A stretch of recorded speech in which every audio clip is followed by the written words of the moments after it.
Bueno, en este vídeo vamos a ver la Primera República Española, que es ese segundo periodo que veíamos en el sexenio revolucionario. Y en este momento lo que vamos a hacer es analizar qué pasa en este periodo. La Primera República Española va a ir de 1873 a 1874. Como vemos, es el último periodo del sexenio revolucionario, pero bueno, se proclama por las Cortes la Primera República, que veíamos que se hacía con ese vacío de poder cuando Amadeo I de Saboya renuncia al trono ante todos esos problemas que nos encontrábamos, y este nuevo periodo va a tener solo una duración de aproximadamente unos 10 meses.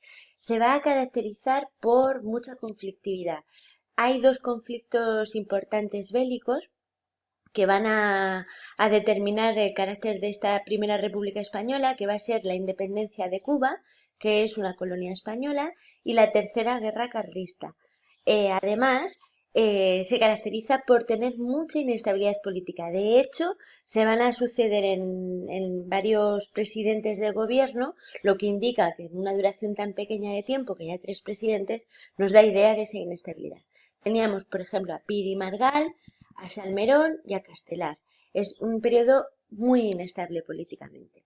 Además, está marcado por una serie de conflictos. Por una parte, los que hemos visto, conflictos bélicos, la guerra con Cuba, por la independencia cubana de ser colonia española, la tercera guerra carlista, que vimos la primera, pues todavía continúan. Además, existe una división dentro de los propios partidos republicanos. Los podríamos dividir por una parte los que son partidarios de una república unitaria, es decir, que exista una república como sistema político, es decir, que no haya rey, pero que haya un gobierno central y que todo permanezca al mismo gobierno, y por otra parte los que son partidarios de una república federal. ¿Qué significa eso? Bueno, pues que haya un conjunto de estados soberanos federados independientes que dependan de la misma dentro de la misma república. Vienen de ese movimiento cantonalista que vimos en clase. De esta manera, nos encontramos que ya también hay división dentro de los mismos republicanos. A todo esto, ¿quién va a estar en contra de la república? Pues los monárquicos y los conservadores van a estar también en contra de este periodo tan pequeñito de la historia de España y van a apoyar el golpe de estado del general Martínez Campos, apoyando la vuelta de los Borbones, como vemos con el hijo de Isabel II, ¿vale? ¿De acuerdo? Por lo tanto, uno de este periodo de la historia que dura tan poquito tiempo, que es la Primera República Española, lo más importante es, sobre todo, tener claro que se trabajó una constitución, la de 1873, que no llega a entrar en vigor. Fijaros, solo son 10 meses, y es muy importante porque es un intento democratizador del Estado de España. Por una parte, ese sufragio universal masculino, que a diferencia de otras constituciones era sufragio censitario. Por otra parte, la soberanía popular, no nacional, sino que ya le da muchísimo más valor al pueblo, y vuelta otra vez a esa división de poderes judicial, legislativo y ejecutivo. ¿De acuerdo? Bueno, pues esto lo hemos trabajado en clase, que es la hoja rodante. Habría que responder a todas estas preguntas y nos vamos ya a la restauración borbónica. Como veíamos, de 1873 al 74 tenemos la Primera República Española, de esa duración tan pequeña de unos 10 meses, que va a acabar por el golpe de Estado de Martínez Campos, apoyado por los monárquicos y por los conservadores en 1874. A partir de este periodo aparece la vuelta de los Borbones, el regreso de los Borbones, en este caso con la figura de Alfonso XII, que es el hijo de Isabel II. ¿Qué pasa en esta etapa de la restauración borbónica? Bueno, nos vamos a quedar sobre todo con el reinado de Alfonso XII, que luego ya veremos en el siguiente vídeo, Alfonso XIII, pero nos vamos a quedar con este primer rey, que vemos que el periodo de que va la restauración borbónica es muy amplio, de 1874, que acaba la Primera República, hasta 1904, es un periodo más estable de la historia de España. ¿Vale? Y lo que vamos a tener es que Alfonso XII vuelve a España como rey, porque su madre además había abdicado en su favor, en una monarquía constitucional. El presidente del gobierno va a ser Cánovas del Castillo, de tinte más conservador, y la política que van a llevar a cabo pues va a acabar momentáneamente con esos dos conflictos que veíamos anteriormente que marcaban a la Primera República, el conflicto cubano y el conflicto carlista, y va a promulgar la Constitución de 1876, que a diferencia de la del 73, lo vamos a ver, pues, la soberanía ya no es popular sino compartida entre las Cortes y el Rey, el sufragio no es universal masculino, sino censitario, lo que implica que solo acceden al poder las clases populares, las clases con más poder económico y no las populares. Y también se declara un Estado católico, eso significa confesionalidad estatal, un Estado religioso. Ahí vemos a Cánovas del Castillo, que fue el impulsor de esta Constitución, y ahí tenemos la Constitución. Es importante que tengamos claro las diferencias con la Constitución de la Primera República de 1873, sobre todo porque que es su opuesta. El periodo de la Restauración borbónica se caracteriza por ese bipartidismo.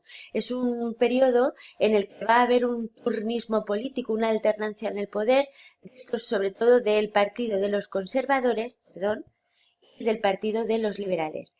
Fundamentalmente del partido de Cánovas, de tipo conservador, y de los liberales de los Sagasta. Sin embargo, el sistema electoral es corrupto, de hecho va a estar amallado, se decide previamente quién va a ganar y se van turnando en el poder unos y otros. En 1885 muere Alfonso XII y su hijo Alfonso XIII, que ahí vemos que es un niño,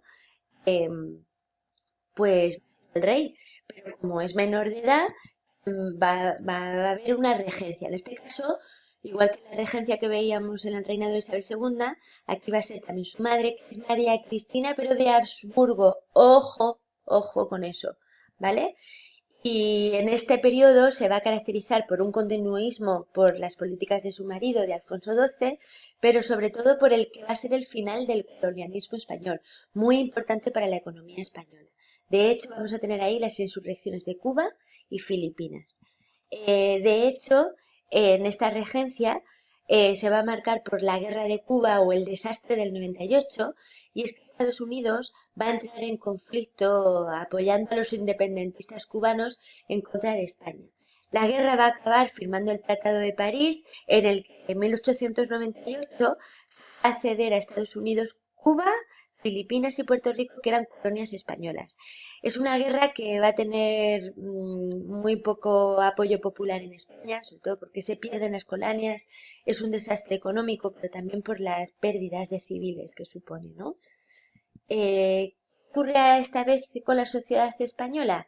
Pues vemos que es una sociedad muy poco avanzada, se hace un avance aquí en la restauración borbónica, un intento de industrialización, pero la mayoría de la población pues se dedica al campesinado, al sector primario, agrario. España está empezando a industrializarse, pero vemos que estamos acabando este siglo y vemos que la industrialización es menor. Y los obreros que existen, pues se encuentran muy marginados por el bipartidismo que veíamos de Cánovas y Sagasta, conservadores y liberales. Por tanto, va a haber una gran oposición a la monarquía. De hecho, esa oposición a la monarquía se va a dar con los carlistas, con los republicanos, por tanto, los republicanos siempre en contra de la monarquía, y por otra parte de ese movimiento anarquista que va a estar en contra de ese Estado y esa forma.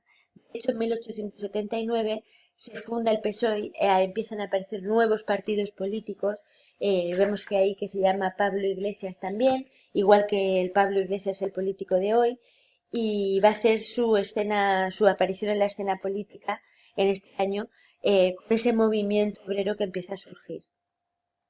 ¿Vale? Aquí tenemos la hoja rodante, la rellenamos y hemos acabado el vídeo.